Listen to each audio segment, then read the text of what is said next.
we have a thinker, a writer, a meditator, and above all, a humanitarian in the midst of us.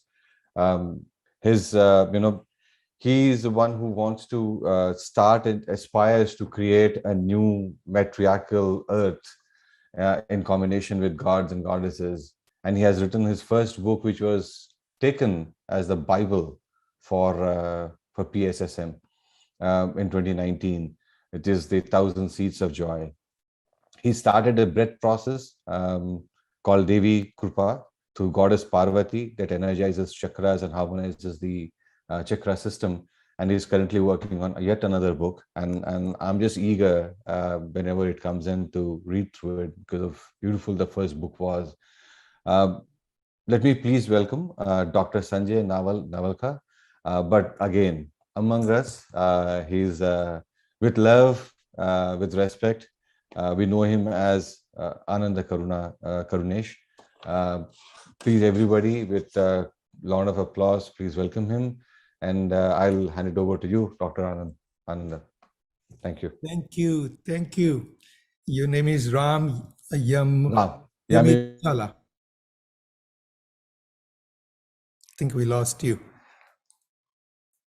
Anyway, well. Thank you. Yeah. Welcome, everybody. So good to see so many of you here. It's always a delight, always a pleasure to connect on this forum, which I first came on in 2019 with Patriji. Now he is with us in spirit and he's always with us. And I just have such fond memories of the 3 days that I spent with him when I went to Kartal in 2019. This was the first Mahila Dhyana Chakram, and it was a beautiful event.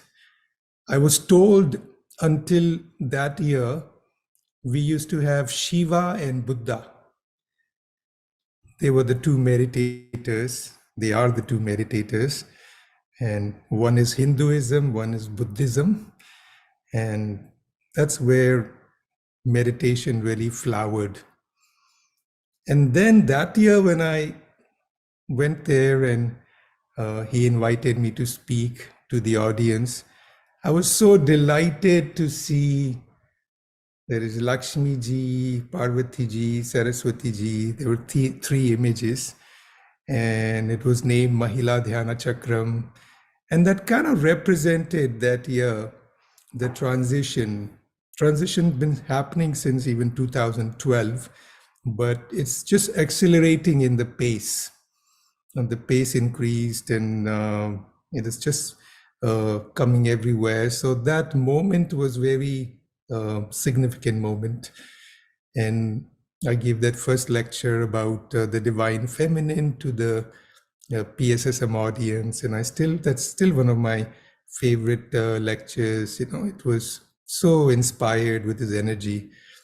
His flute and his voice and all of that, we can still remember very much, So I want to mention something about the path that he already was creating and how it connects to 1,000 Seeds of Joy, right? So Patriji was a great weaver, weaving, netting, He was a great spiritual weaver. So he could weave spiritual energies, spiritual writings from many different parts of the world. I don't know how many books he read. There must have been, I've heard, tens of thousands or at least thousands. And so that's the new way. That's the matriarchal way. So when we create a spiritual organization, it's no longer in the future going to be one guru and everybody's following them. That's not the way. The way is more like the tribe of elephants. So there are the elderly elephant ladies, female elephants that guide the whole tribe. That's how it's going to work. And there's not so much effort about who did what and who gets what credit. None of that. A mother doesn't look for credit when the children succeed, So that is going to be the new way spiritual organizations will be led. There is not this so much attention to one or two people. It is, it is the matronly leadership.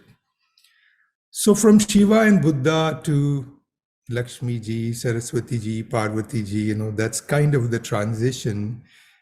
Does not mean that one was there before and the others are coming now. No, none of that.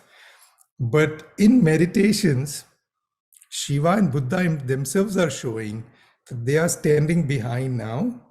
So Shiva, Parvati ji was slightly behind him, he was moving forward. Now she's come forward and he's supporting her from behind. So they're very much masculine energy is very much present, the divine masculine, but it's playing a more supportive role now. And the divine feminine is moving forward. And that is just the nature of time, transition. It's going from Kali Yuga to Satya Yuga. So because of that, Satya Yuga is always more matriarchal. That's just the nature of how Kali Yuga is very masculine, almost to the point of wounded masculine. So we fall, we fall from the divine feminine. It starts, and then masculine is individuation, separation.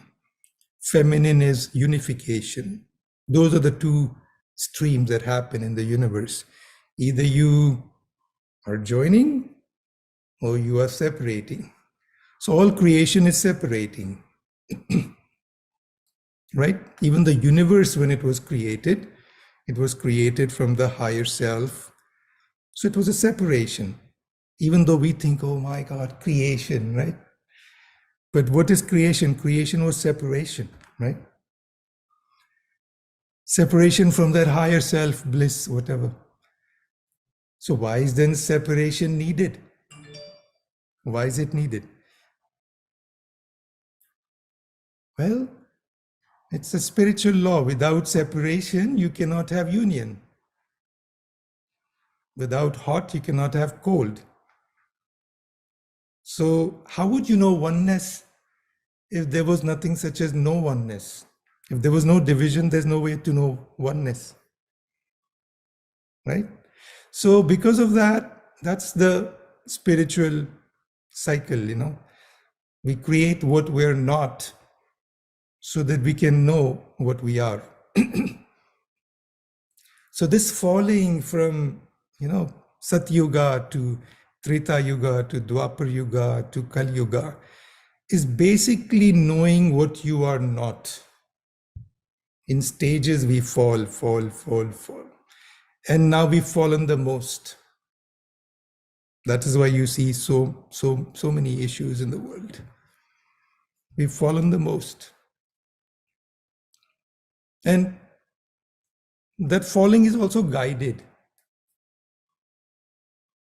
It is guided because if it's not guided, there are planets that have exploded also because they became too scientific. And there was no divine masculine. There was no Krishna and Buddha and Shiva guiding it. Even the falling is a bit guided, We are falling, but it's not like just random falling, If it's all random falling, what will happen? I mean, there are planets which became too scientific. There are all kinds of things happening in the big universe. There's much diversity. So, it is our free will, combined free will that decides the destiny. All the souls come together and, how they choose. So there are planets where they were even more advanced than us scientifically. But the human side, the spiritual side did not develop enough. The divine masculine was not able to guide it as much. And with science came nuclear energy and all of that. And, eventually there were wars and they exploded the whole planet. It was gone. So we are lucky that we are close to that, but hopefully there is enough spiritual awareness there's enough spiritual energy also, not only mental awareness, but energy also, that we have survived this and we will survive this.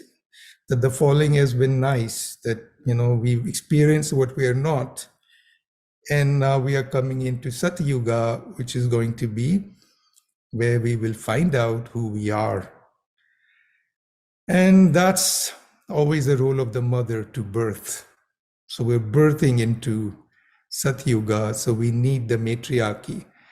The Divine Mother is birthing the new Yuga. That is what's happening. And that was indicative of the Lakshmi Saraswati Parvatiji on the Mahila Dhyana Chakram in 2019, and we're continuing that journey. So he loved the book Thousand Seeds of Joy, which also is one of my favorite book also, of course. That book is the messages are so close to me, and they've come for 15 years now, 2007 to 2022 now.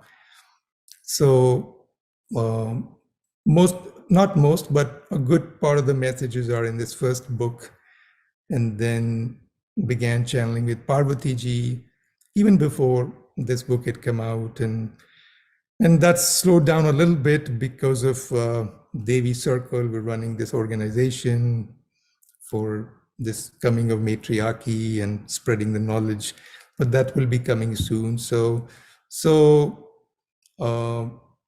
it's just been a great journey with the goddesses. And many of you have read the book, so if you read the book, Thousand Seeds of Joy, you will feel the energy. Once in 2012, I've related this story many times. We thought the book was finished, but it was not. It was only 1/3 done.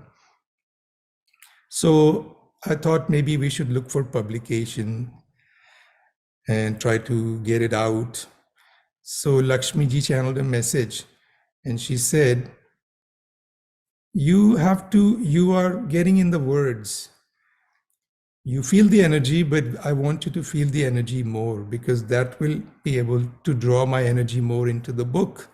So for whole 1 year, wherever you go, you just keep the book in your back. I was going to go on some meditation, journeys, so some retreats here and there. Throughout the year, I was going to travel, So she said, just put the book in your backpack and do not open the book. That was a manuscript. Said what? And do not open the computer on which you are working on the book, editing it. Just carry the book with you and hold it every now and then. So I was very curious why. She said, this book is the energy. It's not the words, it is the energy. And I want you to become one with the energy. Just feel the energy again and again, And I just did that for a whole year. I just held the book. Every now and then I would just keep the book next to me and feel the energy, or hold it and feel the energy. And that year was very transformative for me. That is the year then I started channeling, 2012. That's when my channel opened up. And then 2/3 of the book came later. That's how non-linear, how this whole thing works, So I thought I was just feeling the energy, but then that was a way to open up what was to come later. And so there was a very beautiful process that happened. And that is why many of you, when you read the book, Thousand Seeds of Joy, you'll feel the energy. And it's not the energy, it's the energy of Lakshmi ji, Saraswati ji. They're just projecting their energy into the world. And many such books are coming. The Untold Story of Sita by Dana Miriam, And it's remarkable that our book came out in 2019. Hers came out soon after that, somewhere 2020. And the descriptions are so similar. And I found out about Dana Miriam, much after I heard about Untold Story of Sita from PSSM, after it came out, And it's such a similar description about Sita's Agni Pariksha, In both books, it says this was just a Kundalini awakening. This was her enlightenment. This was her enlightenment. And of course, these say, anybody can be, not anybody, many people can be psychic. So obviously people who received this were psychic. They saw the images of a Sita and fire, right? But if you don't have the wisdom, what happens? The psychic can interpret what's happening in their own way. That's happening today also. There are many psychics and there have been many facts, but they're interpreted in different ways. So Valmiki's original Ramayana does not have this part. I mean, this was added, they say. The whole 7th part was added even by agreement of researchers, because the type of writing which is there in the Uttarakhand, which is the 7th part, is different than the writing in the other parts. The 5 parts were written by Valmiki. Then unless he lived for hundreds of years, because these parts came later, the Balkhand and the Uttarakhand came later, especially the Uttarakhand came later, that everybody knows of. And this is the part where Ram asks Lakshman to take Sita, pregnant Sita, to a forest and abandon her there, and Lava Kusha are born there. This part is all complete fiction. This never happened. Agni Pariksha was her, enlightenment, her Kundalini awakening.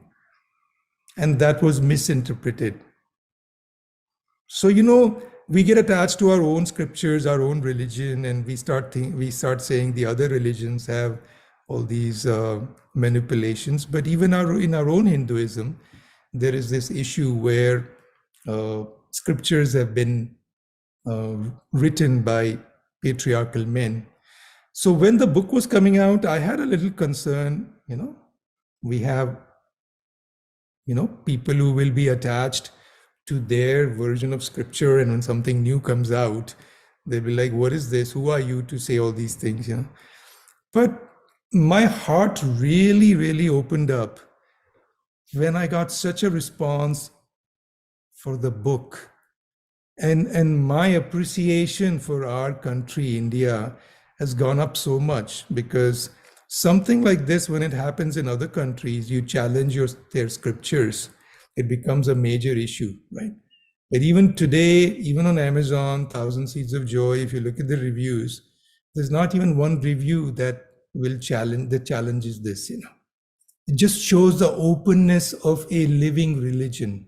We're a living religion. We're not a dead religion. So in a living religion, enlightened masters are coming all the time, and channelings are coming all the time, and we're open to it. Like how Shankaracharya came in, 8th century. And it was amazing. In 8th century, we were all Buddhist before he came. Because Buddha's influence with Ashoka and all these emperors was immense. Buddhism had just spread everywhere. And unlike other paths where there is a lot of fighting and contention to spread religion, there are crusades and all these things happen. How did India transform? Shankaracharya had the great gift of debate. He was one of the greatest debaters, And in India, there was a tradition that if there are 2 gurus and both have followers and they don't know who is the real master, who has got even more wisdom, the people would ask them to just debate. So everybody would get together and the 2 people would debate. And the one who wins the debate, everybody, even the followers of the other guru, will become his follower or her follower. This was just the tradition in India. This is how we did conversion, if you wanted to call conversion, So we never forced it on anybody, We just got together, we just saw them, and we just made up our mind. So Shankaracharya went debating, traveled all over India, debated every Buddhist scholar, and defeated everybody. He just had this great gift. And some people say Shankaracharya took some things of Buddhism, but then this Buddhism, Hinduism is like that only. Buddhism grew out of Hinduism. Hinduism grows out of Buddhism. There's been a lot of intermixing happening. So the concept of shunya and all of that, Shankaracharya got in. Some people say that was already a Buddhist concept of emptiness, which came out in 2000 years ago. But then a lot of Vajrayana Buddhism, which is based on all the tantras, that comes from the tradition of Mahasiddhas, which is more Hinduism. Padmasambhava also was in India. Then he went to Bhutan and Tibet. So what is what? So these were questions burning in my heart too. Like, what is going on? Where is the true wisdom coming from? And then Lakshmi ji gave so much knowledge about this in the book. So I'll just, go over briefly as we were falling from Treta Yuga to Dwapar Yuga and all of that. So there was a time before Mahabharata Ramayana had been written. There was a time in our Vedas where Vishnu was not such a big god. He was a minor god. And Indra was the major god, We had these gods of elements, and Indra is mentioned a lot in Rig Veda and our Vedas. Now, what are these gods and goddesses? So if you think of the chakra system, once the first 4 chakras open, and this is in Buddhism also, first 3 open, you're enlightened. Suffering mind has dissolved. Now you think when you choose to think. You don't think because you have to think, you must think, you're forced to think. Most of us, the thinking just continues. But once the first 3 chakras around which the mind is, that dissolves, then the thought happens by choice. If you're sitting and enjoying a sunset and you've decided you don't want to think, no thought will come. You're enlightened.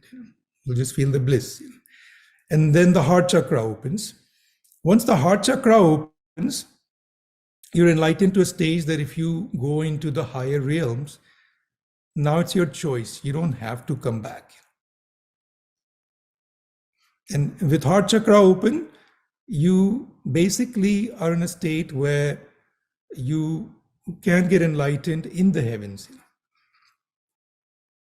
So many beings who were on earth, who had attained that state, they were in the heavens and they could get enlightened. In the heavens, they could get enlightened. But then you choose, there's a choice, like a bodhisattva, There's a lot of compassion that comes in. So many of them can choose to come back as humans and then get enlightened here. So there were many gods in the heavens, and all of them chose to come back to get enlightened. And many of them came in Buddhism. So when Buddha was there, enlightenment was everywhere. The whole region was lit. There were many people getting enlightened, and many of them were these gods from the heavens that had incarnated on earth to get enlightened. And Buddha himself is Vishnu's incarnation. So now you tell me, if Vishnu's incarnation comes as Buddha, and all the Hindu gods and even from other religions, whoever, they also come in Buddhism and they all get enlightened for centuries, is that another religion or it's the same stream? It's the same. Hinduism, Buddhism are just one stream, right? How can it be 2 streams? It's Vishnu here and it's all the gods coming and they're all getting enlightened because they're going beyond this subtle ego, Even the subtle ego remains even after heart chakra opens. There's a very, very small portion that remains. If that didn't remain, what would happen? If there is no ego, what would happen? Complete zero ego. Right now, if something like that happened to someone, if there is completely zero ego, you will become a rainbow body. There'd be no density. Your body will become body of light. That happens in Buddhism. That happened to Padmasambhava. In fact, the third path in Buddhism is which is the feminine path, which Lakshmi ji and Saraswati ji say is the closest to the divine feminine unfolding that's happening. This Vajrayana Buddhism, which is very interesting. It developed out of the Hindu tantras, mixing Hindu tantras with Theravada and Mahayana Buddhism. So it has, everything in it. Devotion is back in Vajrayana, just like we have in Bhakti Path. Chanting, devotion, all of that, because that's another way. You use all the body energies to merge, to melt.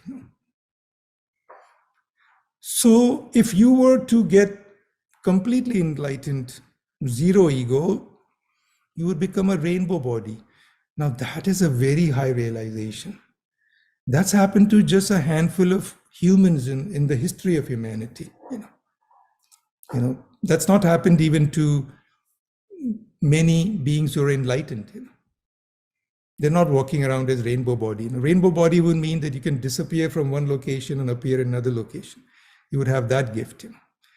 Padmasambhava could fly from Bhutan he flew from Tibet to Bhutan. There is this tiger's nest, a place in Bhutan, which has his imprints. So Padmasambhava was like they say Buddha had said, I would come back as a bigger Buddha. And if you look at the life of Padmasambhava, it is filled with miracles. When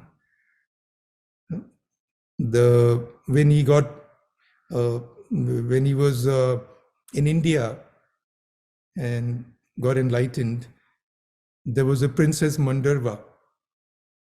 And Princess Mandarva's father had no interest in marrying his daughter to a sage, But Mandarva was Lakshmi's incarnation. This came recently, by the way.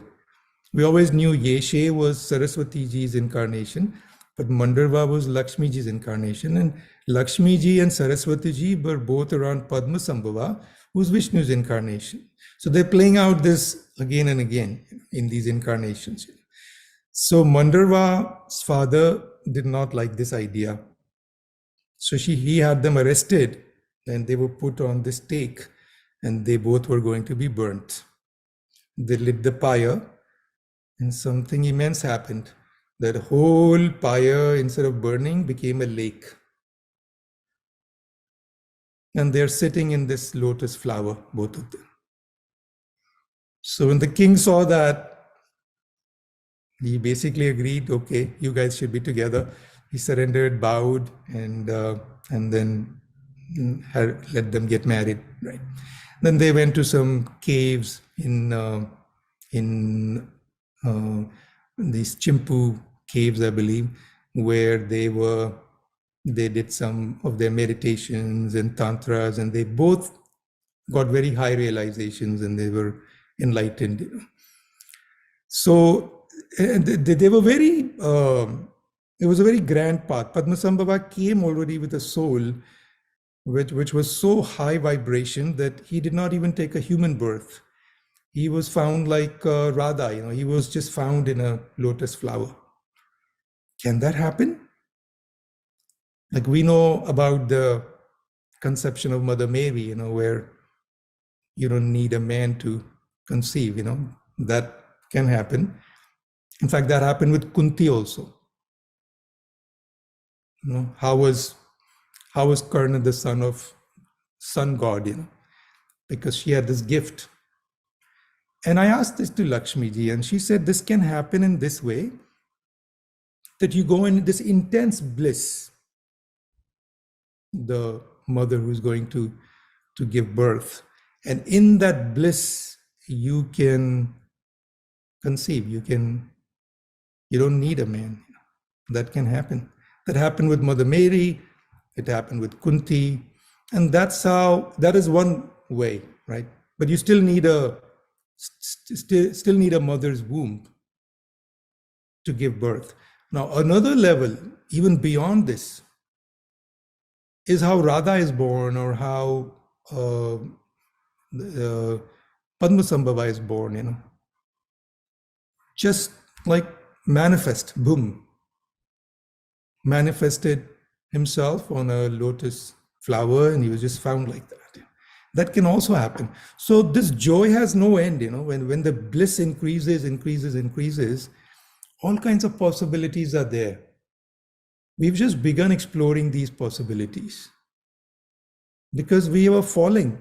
We were just falling in a directed way. So we had Shiva, Buddha, Krishna. Krishna led the falling going into Kali Yuga, right? But it's like a, controlled falling. Now we're in Kali Yuga. Now we are rising. Rising is going to be phenomenal. There'll be all these gifts, as time progresses. Imagine many people going very deep into enlightenment stages, because enlightenment is also stages. And already in Tibet, there are lamas who leave their bodies. There are pictures also where their body shrinks and becomes rainbow body, or they'll just have this much face and there's no body left. Just starts shrinking, dissolving into light. So that happens even now. This is not something of the past. So body does dissolve like that in their death. There's a whole system of dying like that. So already we're going to a deeper and deeper levels. How can we, like my last thing I'd like to say, because I'm already beyond time, the last thing I want to say is what kind of a society structure we need to support this level of rise of consciousness. Can patriarchy and capitalism do it? No, because that is too individual based. We need a more organizations that have the community spirit, matriarchal organizations, where this meanness goes away, where this taking credit goes away. Who did what? We're just doing it together, like a mother does it. That a group of mothers do it. They don't try to take credit for who did what. So this self-obsession, which is a mark of patriarchy, that has to die now. We're all in it together, and we're all one. And that's why Patriji is important. He has played a great role, a giant weaver. Many spiritual founders, leaders, they don't invite other leaders. They're just busy spreading their messages. That's the patriarchal way. The matriarchal way is, joining. All the great spiritual leaders, even today, can join. Dalai Lama can join with the Pope, who can join with, all the great gurus you see. They can have meetings. Why can't they do that? If they all came together and sent a message to the world governments, wouldn't that help? Because they'll be speaking with one voice, maybe, the 20 gurus of the world, they all come together. But what will bring that together? Goddesses are showing the way. So the big vision goddesses have given is Lakshmi ji is holding Saraswati ji's hand. She's holding Parvati ji's hand. Parvati ji is holding Mother Mary's hand. Mother Mary is holding Bridget's hand, Goddess Bridget, who was, in the Western culture, a great goddess. She was so great that her influence was so far and wide, and so many people loved her in that region, that after she passed away, after she left her body, they canonized her and made her into Saint Bridget. Christianity adopted her as one of their saints, and she had nothing Christian about her. She was just a pagan goddess, but she made her into a Christian goddess because her influence was so far and wide. So all that was Bridget, and then Bridget is holding Mother Gaia. Mother Gaia is holding, Isis and Kuan Yin and Tara, and all of them are holding each other's hands, and they're dancing around planet Earth. And this great light is coming on planet Earth from their hearts, and the femininity is rising. So this is the vision where goddesses are not saying, I am above the other. They're all together. That's all. It's a circle. That's all that matters. There's nobody above, nobody below. And that's my message to all of you. In this matriarchy, we're all equal. We all channel. Somebody just takes the effort. I just put 10 years and, just make the effort and make that into a book. many of you channel, if you also made the same effort, you could also create a book. So there's not really much difference. We're all connected to gods, goddesses, and we all have the gift. Some have less, some have more, but nobody needs anybody, can directly connect to the goddesses. And the invitation is to surrender to this evolving vision, which is of coming together, which is where a mother's heart should run everything. Not only a family, a mother's heart should run a corporation, a mother's heart should run a government, a mother's heart should run a social institution. All these mother's heart is basically anybody can embody, even a man can embody a mother's heart. It simply means unconditional love, nurturing. They just don't have meanness, just love for the sake of love. How a mother is always happy when the son or the daughter is successful. Even a brother might get jealous of the other brother becoming more successful. A father might even have a feeling, oh, my son even did better than me, But a mother will never have that feeling. Even brother and father can have total unconditional love. I'm not saying that. But we come closest to experiencing that when we feel that mother energy, because that just is, And that energy should run the world. That's my message. And that, I think, was very much Patriji's message too. And we're so happy to come together to celebrate this occasion. And that's all I want to say. Yeah. Amazing, Anand sir. I think you have actually answered many of the questions and doubts I had. At least I'm sure many of them, with Mother Mary, with Kunti. But one question I had, we have been hearing about Satya Yuga coming, and you rightly said, right? Many of our scriptures also say, goddess is Ekam. She's the one, and one doubt I always had when they said goddess sits in your heart. You clarified it just now. When they say she's in your heart, it's not about sitting in your heart chakra. It's about being matriarchal society. Everybody is equal, try to get that. But have you got any answers regarding when? Because I know Patriji spoke about it. Many of the other gurus have spoken, meditators have spoken about Satya Yuga coming in. Anything that you got there from? So there's not like it's like, aging. Like when we celebrate our birthday, we don't suddenly become 58 from 57, We are gradually transitioning to 58, So it's just a day, right? Okay. But it's just a day.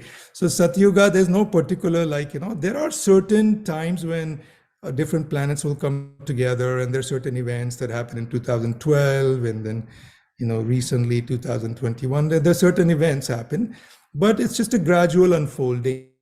So it'll be like, you won't realize enlightenment will spread, and, and slowly after, like if you were to come back after 20 years, you go, oh my God, so much more meditation happening. And, this world is a bit different than what it was. But to those people 20 years from now, they'll see it as a gradual evolution. Okay, it's happening, like we are feeling.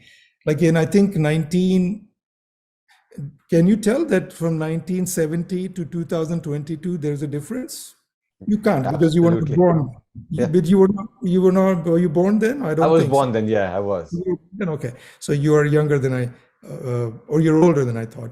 Okay, but you were born then, but you were a child then at that time, right? Yeah. So but if you could have the maturity of a 30, 40-year-old in 1970 and also be 30, 40-year-old in 2022, then you will realize, oh my God, there's a difference.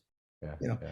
There's a huge difference. We didn't have so much of this and so much of that, So you won't notice that, when it happens, but there'll be more joy. There'll be less conflict. We won't need so much pain to evolve.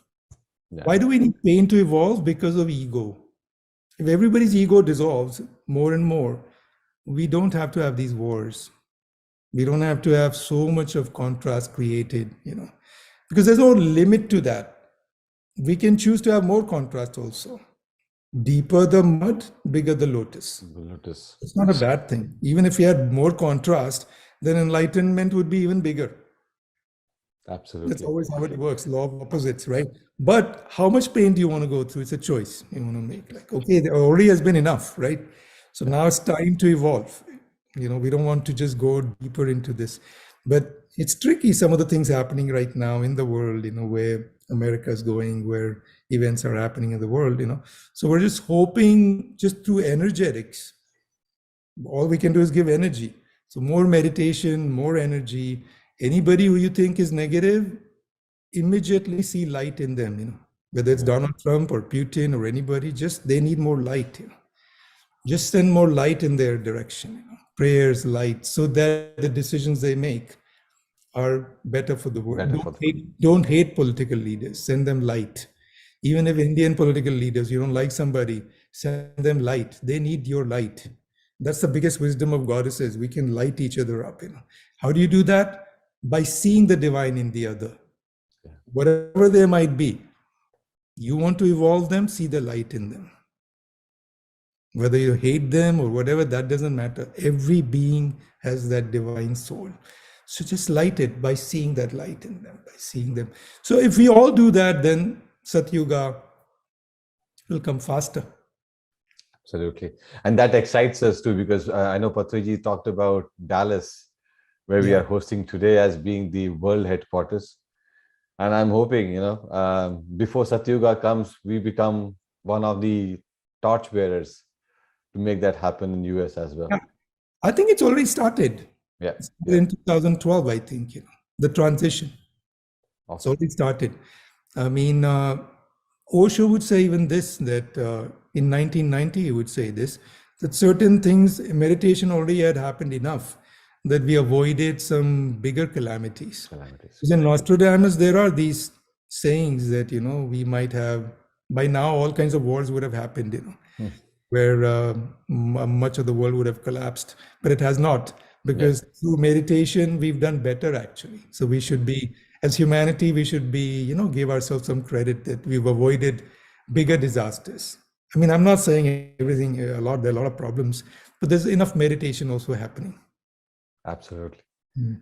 Thank you so very much, sir. And from all our meditation team, it was wonderful. And I'm looking forward for your next book. Thank you. Hopefully, we'll have you and, listen to you again when we have the next session. Thank you so very much. Thank you. Thank you, Masters. Thank you. Thank you, everyone. Thank you.